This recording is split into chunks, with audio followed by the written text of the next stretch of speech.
A report released Tuesday by U.S. Special Counsel Jack Smith accuses Donald Trump of orchestrating an unprecedented criminal effort to remain in power after his 2020 election defeat. Smith's investigation led to a 4-count indictment alleging Trump obstructed the collection and certification of votes. Smith stated that the evidence gathered was sufficient to quote-unquote convict Trump at trial. However, the president-elect's November election victory made it impossible to proceed before his return to presidency. In response, Trump called Smith a lame-brained prosecutor on his Truth Social platform. Smith defended his investigation, calling claims of political bias laughable. The second section of the report, detailing allegations of Trump illegally retaining sensitive national security documents, remains sealed as legal proceedings against 2 associates continue.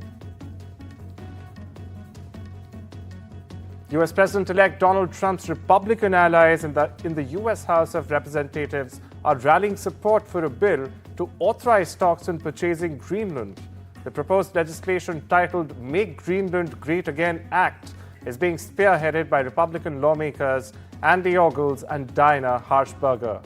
According to reports, the draft of the bill, which surfaced on Monday, has already garnered support from 10 co-sponsors. In fact, the initiative revives Trump's earlier interests in acquiring Greenland, which had sparked widespread international debate during his presidency. In West Asia, Israel and Hamas have inched closer to a hostage and ceasefire deal Monday.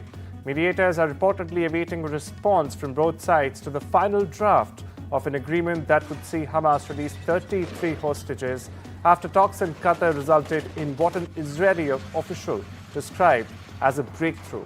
The momentum marks the first sign of serious optimism in months as Donald Trump's inauguration next week upped the pressure for a deal. Trump's West Asia envoy participated in negotiations alongside Joe Biden's team, conveying a consensus between both administrations. Still, challenges remain. Israel's far-right finance minister said he would not back any truce to stop the war in what some have called a last-minute wrecking ball for negotiations. Listen into what the Israeli foreign minister, in fact, had to say. Progress was made. We see some progress in the negotiations. Israel wants a hostage deal. Israel is working with our American friends in order to achieve a hostage deal. And soon we will know whether the other side wants the same thing. The trial of impeached South Korean President Yoon Suk-yeol is set to begin Tuesday, focusing on his controversial attempt to impose martial law, which plunged the nation into worst political crisis in decades. The Constitutional Court's first session may be brief, as Yoon is not expected to appear, remaining in his hillside villa in Seoul. The next session is scheduled for Thursday. The court has 180 days to decide whether to permanently remove Yoon from the office or restore his presidential powers.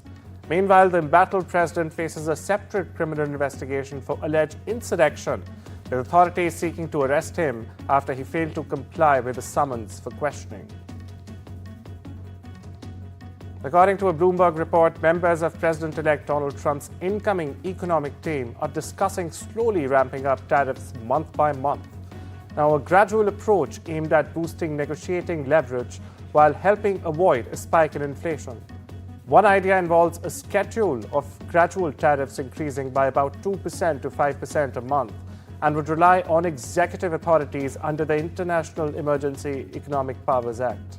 The proposal, in fact, is in its early stages and has not yet been presented to Trump, a sign that a monthly stepped approach is early in the deliberation process. Jagmeet Singh, leader of the New Democratic Party and once an ally of former Canadian Prime Minister Justin Trudeau, has warned US President Donald Trump sternly over his plans to annex Canada. In a video posted on the social media platform X, Singh said, "Canada is not for sale, not now, not ever." He vowed retaliation if the US imposes tariffs on Canada. Trump has been vocal about his plans to take charge of Canada and make it the 51st US state.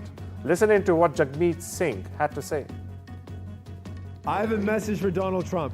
Our country's not for sale. Not now, not ever. I lived across this country, and I can tell you, Canadians are a proud people.